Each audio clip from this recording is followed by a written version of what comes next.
The main thing they want everyone to remember is do not leave anything unattended. As you mentioned, authorities in New York say it was an electric space heater like the one I have in my hand here that had set off that fire that ended up killing 17 people there in New York. Now, we're at the Flower Branch Apartments here because there was a fire on Saturday, and officials here, Montgomery County officials, say that it had to do with the candle that was left unattended. So once again, a flame that was not attended, and that ended up displacing 50 people. So really make sure you're listening to the advice you're about to hear. A single space heater sparking one of the worst fires New York City has ever seen. It's devastating. Here at Silver Springs Flower Branch Apartments, fire officials say Saturday's blaze had to do with a candle left burning.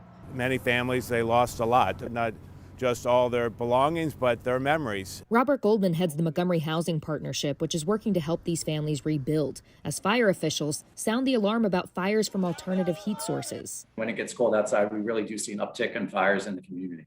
We know residents are using space heaters or other heating sources, and those can be really dangerous. In Fairfax County, a fire department spokesperson says since September 2020, they've seen 8 fires from heaters and fireplaces. The National Fire Protection Association says heating equipment is the second leading cause of U.S. home fires and third leading cause of home fire deaths and injuries.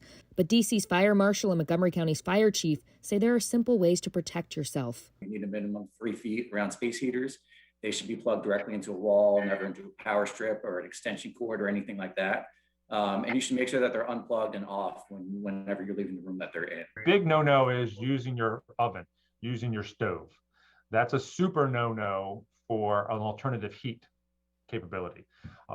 That creates carbon monoxide. And when you deal with the fireplace or the wood stove or anything that's creating that blue or orange flame, is ensuring that you have adequate ventilation. Each year we see multiple fires that are directly related to mistreatment or mishandling of the fireplace ashes. Those ashes need to be put in a metal can, tight sealing lid.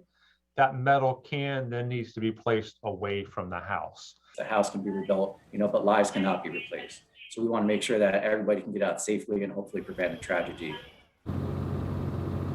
Now, the D.C. Fire Marshal you just heard from said if you are going to be using an electric space heater like this one, make sure it's one that has one of those sensors that if it tips over, it'll stop working to help prevent one of these fires like the one we're talking about. Now, he also suggested if you live in an apartment and there is a fire and you got to get out, shut the door behind you to try to prevent those flames from spreading to other apartments. Guys.